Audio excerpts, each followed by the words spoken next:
دیکھو، بسم اللہ الرحمن الرحیم۔ وَإِن دَخَلَ عَلَى كَادَ حرف النفی فَفِيهِ خلاف، اور اگر فعل قادہ پر حرف نفی داخل ہو جائے، اور اگر قادہ پر حرف نفی داخل ہو جائے، فَفِيهِ خلاف، تو اس میں اختلاف ہے۔ کس میں اختلاف ہے؟ کہ یہ نفی کا معنی دے گا یا نہیں دے گا۔ حرف نفی کے داخل ہونے کے بعد قاعدہ کے اندر منفی کے معنی پایا جائے گا یا نہیں پایا جائے گا، اس میں اختلاف۔ وَإِن دَخَلَ عَلَى كَادَ حرف النفی فَفِيهِ خلاف، اور اگر قاعدہ پر حرف نفی داخل ہو جائے تو اس میں اختلاف ہے۔ تین قول نقل کیا جا رہا۔ نمبر 1، قال بعضهم ان حرف النفی فیہ مطلقا یفید معنی النفی، بعض نحویوں نے کہا ہے کہ حرف نفی اس میں مطلقاً معنی نفی کا فائدہ دیتا ہے۔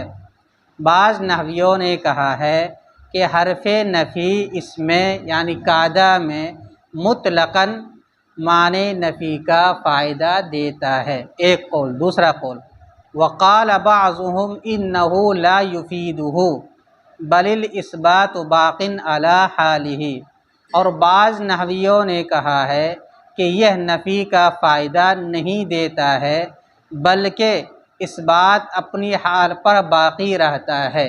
یہ دو قولوں کے۔ نمبر 3، وقال بعضهم انه لا يفيد النفي في الماضي وفي المستقبل يفيده، اور بعض نحویوں نے کہا ہے کہ نفی کا فائدہ فعل ماضی میں نہیں دیتا ہے اور مستقبل میں نفی کا فائدہ دیتا ہے۔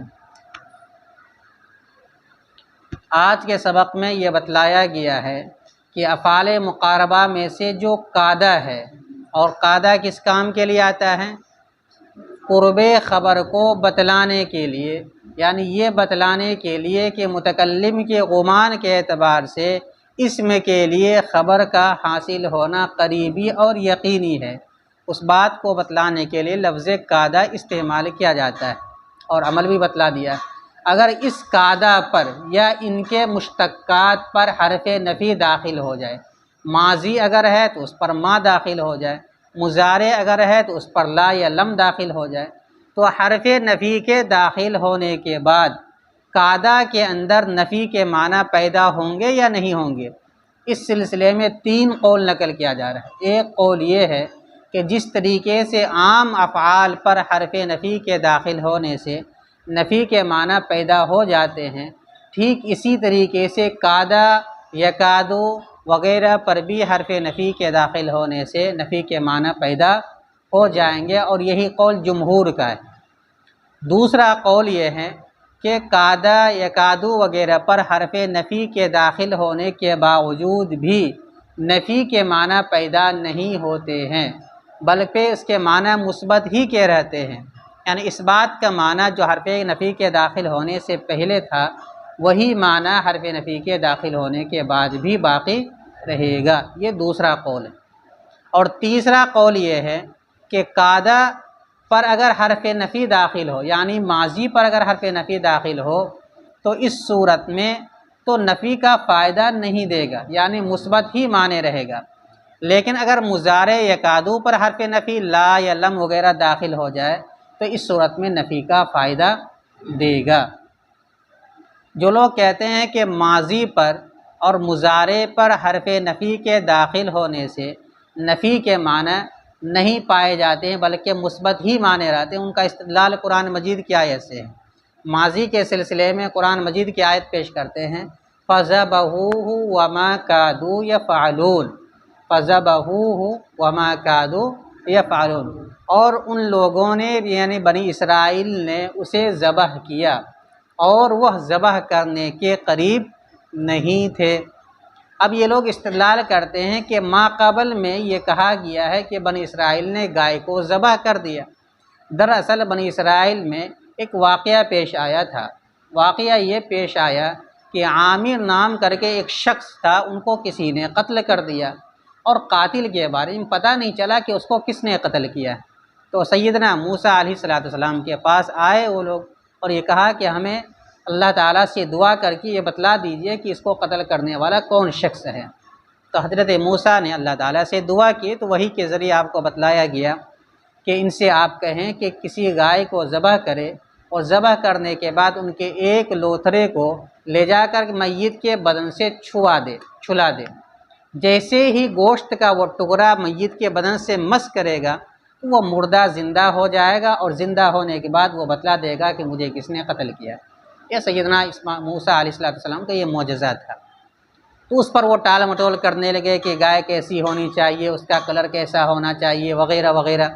آخر میں یہ ہوا کہ جب ان کو یہ لگا کہ اب کوئی مفر نہیں ہے تو پھر آخر میں انہوں نے کہا کہ انشاءاللہ اگر آپ اس سوال کا جواب دے دیتے تو ہم گائے کو ذبح کر لیں گے۔ پھر بتلایا گیا کہ ایسی ایسی گائے ہونی چاہیے۔ بہرحال انہوں نے تلاش کیا اور تلاش کرنے کے بعد وہ گائے کو لایا اور اس کو ذبح کیا۔ ذبح کرنے کے بعد اس کے گوشت کو ایک لوتھڑے کو مردے سے چھلایا۔ اس کے بعد وہ مردہ کھڑا ہو کر کے بتلایا کہ مجھے فلاں آدمی نے قتل کیا، پھر اس کے بعد وہ مردہ مر گیا۔ یہ معجزہ پیش آیا جن کا تذکرہ سورہ بقرہ میں ہے، اور اسی مناسبت اس کا نام سورہ بقرہ رکھا گیا۔ بقرہ کے معنی آتا ہے گائے کے، اسی کا تذکرہ ہے اس صورت کے اندر۔ تو ایک جز کے اعتبار سے پورے سورت کا نام رکھ دیا گیا بقرہ۔ وہاں پڑھیں گے آپ تفصیل کی کتاب میں۔ یہاں بتلانا یہ مقصود ہے کہ قرآن مجید میں اسی کے لیے استعمال کیا گیا فَذَبَحُوهُ، بنی اسرائیل نے گائے کو ذبح کیا۔ وَمَا كَادُوا يَفْعَلُونَ، اور وہ ذبح کرنے کے قریب نہیں۔ تو ما داخل ہے کادو، فعل ماضی جمع مذکر غائب کے صیغے پر، تو ما قبل میں تذکرہ ہے کہ انہوں نے ذبح نہیں کیا۔ اگر یہاں بھی مان لیتے ہیں کہ ما کے داخل ہونے کے بعد نفی کے معنی پیدا ہو گئے تو دونوں میں تعارض ہو جائے گا۔ وہ ذبح کرنے کے قریب نہیں تھے، یعنی انہوں نے ذبح نہیں کیا، پھر آگے کہا جا پھر پہلے کہا جائے کہ ذبح کر دیا، دونوں میں تعارض ہے۔ اس لیے کہا جائے گا کہ ما کادو پر ما کے داخل ہونے کے باوجود بھی وہ نفی کے معنی نہیں پیدا ہوں گے بلکہ مثبت ہی معنی رہے گا۔ اس لیے کہتے ہیں کہ ماضی پر ما کے داخل ہونے کے بعد بھی مثبت ہی ترجمہ رہے گا، منفی ترجمہ نہیں ہوگا، اور مضارع پر داخل ہونے کے بعد بھی مثبت ہی ترجمہ رہے گا، منفی ترجمہ نہیں ہوگا۔ اس سلسلے میں وہ ابن رمہ ایک شاعر ہے، اس شعر سے وہ استدلال کرتے ہیں۔ وہ شعر یہ ہے کہ اذا غیر الحجر المحبین لم یکد، اذا غیر الحجر المحبین لم یکد رصیص الحوا من حب میت یبرح۔ ایک شاعر ابن رمہ نام کر کے وہ یہ کہتا ہے کہ جدائیگی نے محبت کرنے والوں کو بدل دیا، یعنی جہاں عاشق اور معشوق جب دونوں جدا ہو گئے تو ان کی محبت ختم ہو گئی، لیکن شاعر کہتا ہے کہ میری جو محبت ہے یا مجھے جو عشق ہے میہ نام کر کے عورت سے، وہ محبت اتنا گہرا ہے کہ وہ آج تک جدا نہیں ہوا اور جدا ہو بھی نہیں سکتا ہے، حالانکہ ہم دونوں کے درمیان بھی ہجر ہو چکا ہے۔ اس کو بیان کیا ہے کہ جب ہجر نے، جدائیگی نے محبت کرنے والوں کو بدل دیا تو قریب نہیں ہے کہ رصیص الحوا، اصل محبت یعنی میہ کی محبت ختم ہو جائے۔ تو پتہ یہ چلا کہ لم جو ہے ماضی پر مضارع پر داخل ہونے کے بعد وہ کس کے معنی میں باقی رہتا ہے؟ مثبت کے معنی میں باقی رہتا ہے۔ تو بہرحال تو ایک قول یہی ہے کہ جس طریقے سے عام افعال پر ما کے داخل ہونے سے یا مضارع پر لا کے داخل ہونے سے یا حرف نفی کے داخل ہونے سے منفی کے معنی پیدا ہو جاتے، فعلا اس نے کیا، اور جب ما داخل ہو جائے ترجمہ ہوگا ما فعلا اس نے نہیں کیا۔ یہ فعلو وہ کرتا ہے، یہ کرے گا۔ جب ما لا داخل ہو جائے گا تو نہیں کرتا، یہ نہیں کرے گا۔ لم داخل ہو جائے گا اس نے ہرگز نہیں کیا، یا لن یفعل وہ ہرگز نہیں کرے گا۔ تو حرف نفی کے داخل ہونے سے معنی میں فرق ہو جاتا ہے، تو اسی طریقے سے ان پر بھی داخل ہونے سے فرق پڑ جائے گا۔ اور کچھ لوگوں کی یہ کہنا ہے کہ ہر حال میں اس کا ترجمہ مثبت ہی کہ رہے گا، منفی کا معنی پیدا نہیں ہوگا۔ اور تیسرا قول کیا ہے؟ ماضی پر منفی کا فائدہ نہیں دے گا اور مضارع پر منفی کا فائدہ دے گا۔ دیکھو، اور اگر قاعدہ پر حرف نفی داخل ہو جائے تو اس میں اختلاف ہے۔ کس میں اختلاف ہے؟ کہ نفی کا معنی کا فائدہ دے گا یا نہیں دے گا۔ قال بعضهم، بعض نحویوں نے کہا کہ ان حرف النفی فیہ مطلقا یفید معنی النفی، حرف نفی اس میں مطلقاً معنی نفی کا فائدہ دے گا۔ یہ جمہور کا قول ہے اور یہی صحیح قول ہے۔ وقال اچھا، اس آیت کریمہ کا کیا جواب دیتے ہیں؟ یہ کہتے ہیں کہ وہاں پر جو تعرض ہے کہ ذبح ہونے کے قریب نہیں تھا اور پھر ذبح کر دیا تو تعرض ہو رہا، تو اس کا جواب یہ دیا کہ دونوں الگ الگ وقت کے اعتبار سے۔ ایک وقت ایسا تھا کہ یہ ذبح کرنے کے قریب نہیں تھے، پھر جب ان کو اطمینان ہو گیا کہ اب اس کے علاوہ کوئی چارہ کار نہیں تو انہوں نے ذبح کر دیا، تو دونوں الگ الگ اعتبار سے، اس لیے کوئی تعرض نہیں ہے۔ اور بعض نحویوں نے کہا ہے کہ وہ نفی کا فائدہ نہیں دیتا ہے بلکہ مثبت معنی باقی رہتا ہے اپنی حالت پر۔ اور بعض نحویوں نے کہا، یہ تیسرا قول ہے، کہ وہ نفی کا فائدہ نہیں دیتا فعل ماضی میں اور مستقبل میں نفی کا فائدہ دیتا ہے۔ ترکیب دیکھو، واو مستانفہ ان حرف شرط، دخل فعل، علی حرف جار، لفظ قادہ مجرور، جار اپنے مجرور سے مل کر ظرف ہوا دخل فعل کا، حرف مضاف النفی مضاف الیہ، مضاف اپنے مضاف الیہ سے مل کر فاعل ہوا دخل فعل کا، دخل فعل اپنے فاعل مؤخر اور متعلق مقدم سے مل کر جملہ فعلیہ ہو کر شرط، کیا بنا دیں گے؟ فا جزائیہ، فی حرف جار، ہا ضمیر مجرور، جار اپنے مجرور سے مل کر ثابتن کے متعلق ہو کر خبر مقدم، کیا بنا دیں گے اس کو؟ اور خلاف مبتدا مؤخر، مبتدا مؤخر اپنے خبر مقدم سے مل کر جملہ اسمیہ ہو کر جزا، کیا بنا دیں گے؟ شرط اپنی جزا سے مل کر جملہ شرطیہ ہوا۔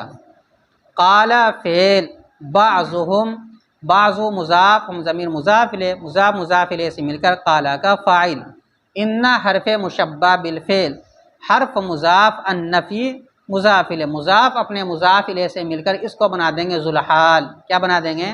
ذوالحال۔ فی حرف جار، ہا ضمیر مجرور، جار اپنے مجرور سے مل کر متعلق مقدم ہوا مطلقاً شبہ فعل کا، مطلقاً یہ اسم مفعول کا صیغہ ہے، مطلقاً شبہ فعل اپنے نائب فاعل اور متعلق مقدم سے مل کر شبہ جملہ ہو کر حال، کس سے؟ حرف النفی سے، حرف النفی ذوالحال اپنے حال سے مل کر ان کا اسم، کیا بنا دیں گے اس کو؟ یفید فعل، ہوا ضمیر فاعل، ہوا ضمیر اس کا فاعل، معنی مضاف النفی مضاف الیہ، مضاف اپنے مضاف الیہ سے مل کر مفعول بہ ہوا یفید فعل کا، یفید فعل اپنے فاعل اور مفعول بہ سے مل کر جملہ فعلیہ خبریہ ہو کر ان کی خبر، ان حرف مشبہ بالفعل اپنے اسم و خبر سے مل کر تعویل مفرد ہو کر، ان حرف مشبہ بالفعل اپنے اسم و خبر سے مل کر مقولہ، کیا بنا دیں گے اس کو؟ مقولہ ہوا۔ قال فعل اپنے فاعل اور مقولہ سے مل کر جملہ فعلیہ ہوا۔ واو مستانفہ، قال فعل، بعضهم مرکب اضافی ہو کر قال کا فاعل، ان حرف مشبہ بالفعل، ہا ضمیر اس کا اسم، لا یفیدہ، لا یفید فعل منفی، ہوا ضمیر اس کا فاعل اور ہا ضمیر مفعول بہ، لا یفید فعل اپنے فاعل اور مفعول بہ سے مل کر جملہ فعلیہ ہو کر ان کی خبر، ان حرف مشبہ بالفعل اپنے اسم و خبر سے مل کر مقولہ، کس کا؟ قال کا، قال فعل اپنے فاعل اور مقولہ سے مل کر جملہ فعلیہ ہوا۔ بل حرف اضراب، بل حرف اضراب، الاثبات مبتدا، بل حرف اضراب، الاثبات مبتدا، باقن شبہ فعل، یہ اس میں فاعل کا صیغہ ہے قازن کی طرح، باقن اصل میں باقیون ہے، باقیون ہے، اس میں تعلیل ہو کر کے باقن ہوا ہے، باقن شبہ فعل ہوا ضمیر اس کا فاعل، اعلی حرف جار، حال ہی مرکب اضافی ہو کر مجرور ہوا اعلی حرف جار کا، اعلی حرف جار اپنے مجرور سے مل کر متعلق ہوا باقن شبہ فعل کا، باقن شبہ فعل اپنے فاعل اور ظرف سے مل کر شبہ جملہ ہوگا الاثبات مبتدا کی خبر، مبتدا اپنی خبر سے مل کر جملہ اسمیہ خبریہ ہوا۔ وا مستانفہ، قال فعل، بعضهم مرکب اضافی ہو کر فاعل، ان حرف مشبہ بالفعل، قال کے بعد ہمیشہ ان پڑھا جاتا ہے، ان نہیں پڑھا جاتا، ہا ضمیر اس کا اسم، لا یفید، لا یفید فعل، لا یفید فعل، النفی مفعول بہ، النفی مفعول بہ، فی حرف جار الماضی مجرور، جار اپنے مجرور سے مل کر متعلق ہوا لا یفیدو فعل کا، لا یفیدو فعل اپنے فاعل اور متعلق سے مل کر جملہ فعلیہ ہو کر معطوف علیہ، کیا بنا دیں گے اس کو؟ واو عاطفہ، فی حرف جار، المستقبل مجرور، جار اپنے مجرور سے مل کر متعلق مقدم ہوا یفیدو فعل کا، یفیدو فعل ہوا ضمیر فاعل، ہا ضمیر مفعول بھی، فعل اپنے فاعل مفعول بھی اور متعلق مقدم سے مل کر جملہ فعلیہ خبریہ ہو کر معطوف، کیا بنا دیں گے؟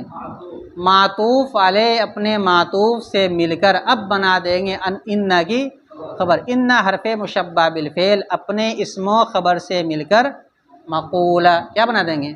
قال فعل اپنے فاعل اور مقولہ سے مل کر جملہ فعلیہ ہوا۔ والثالث کرب وهو يرفع الاسم وينصب الخبر وخبره يجيء فعلا مضارعا دائما بغیر ان نحو کرب زید یخرج، اور تیسرا کربا ہے اور وہ اسم کو رفع اور خبر کو نصب دیتا ہے اور اس کی خبر فعل مضارع ہمیشہ بغیر ان کے آتی ہے، اور اس کی خبر فعل مضارع ہمیشہ، دائماً کا ترجمہ ہمیشہ، بغیر ان کے آتی ہے، جیسے کرب زید یخرج، زید نکلنے لگا، زید نے نکلنا شروع کر دیا۔ تو افعال مقاربہ بتلاتے چار ہے آپ کے صاحب کتاب کے اعتبار سے، اس میں دو کا بیان آ چکا ہے، نمبر 1 عصا، نمبر 2 قادہ، یہ نمبر 3 ہے کربہ۔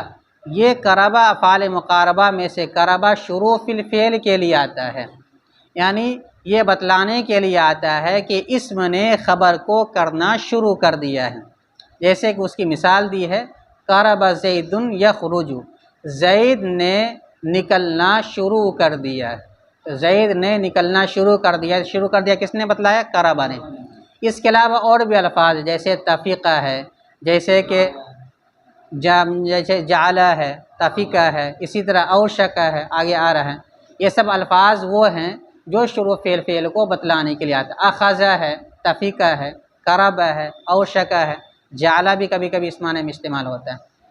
تو بہرحال افعال مقاربہ میں سے کچھ وہ افعال ہیں جو شروع فی الفعل کو بتلانے کے لیے آتا ہے، اسی میں سے ایک کربہ ہے، اور تیسرا کربہ ہے اور وہ اپنے اسم کو رفع اور خبر کو نصب دیتا ہے۔ تمام افعال مقاربہ کے ایک ہی عمل، ہر ایک کو الگ الگ بتلایا جا رہا ہے، بس فرق یہ ہے کہ عصا کی خبر زیادہ تر فعل مضارع لاتے ہیں ان کے ساتھ، اور قادہ کی خبر فعل مضارع لاتے ہیں بغیر ان کے ساتھ، اور کربہ کی خبر ہمیشہ فعل مضارع لاتے ہیں بغیر ان کے ساتھ، اس میں کبھی کبھی ان لے آتے ہیں، اس میں ان بھی نہیں لاتے، یہ فرق ہے تینوں میں۔ اور تیسرا کربہ ہے اور وہ اسم کو رفع اور خبر کو نصب دیتا ہے، اور اس کی خبر فعل مضارع ہمیشہ بغیر ان کے آتی ہے، جیسے کرب زید یخرج، زید نے نکلنا شروع کر دیا۔ وا مستانفہ الثالث مبتدا، اور لفظ کربہ اس کی خبر، مبتدا اپنی خبر سے مل کر جملہ اسمیہ خبریہ ہو۔ واو مستانفہ ہوا مبتدا، یرفع فعل با فاعل، الاسم مفعول بھی، فعل اپنے فاعل اور مفعول بھی سے مل کر جملہ فعلیہ ہو کر معطوف علیہ۔ واو عاطفہ ینصب فعل با فاعل، الخبر مفعول بھی، فعل اپنے فاعل اور مفعول بھی سے مل کر جملہ فعلیہ خبریہ ہو کر معطوف، معطوف علیہ اپنے معطوف سے مل کر ہوا مبتدا کی خبر، ہوا مبتدا اپنی خبر سے مل کر جملہ اسمیہ خبریہ ہوا۔ وا مستانفہ خبرہ مرکب اضافی ہو کر مبتدا، یجیء فعل ہوا ضمیر اس کا فاعل، یہ ضمیر جو لوٹے گی خبرہ کی طرف لوٹے گی، فعلا موصوف مضارعا اس کی صفت، موصوف اپنی صفت سے مل کر مفعول بھی ہوا یجیء فعل کا، دائما شبہ فعل، دائما شبہ فعل ہوا ضمیر اس کا فاعل، با حرف جار غیر مضاف لفظ ان مضاف الیہ، مضاف اپنے مضاف الیہ سے مل کر مجرور ہوا با حرف جار کا، جار اپنے مجرور سے مل کر متعلق ہوا دائما شبہ فعل کا، دائما شبہ فعل اپنے فاعل اور متعلق سے مل کر شبہ جملہ ہو کر اس کو بنا دیں گے صفت، کس کی؟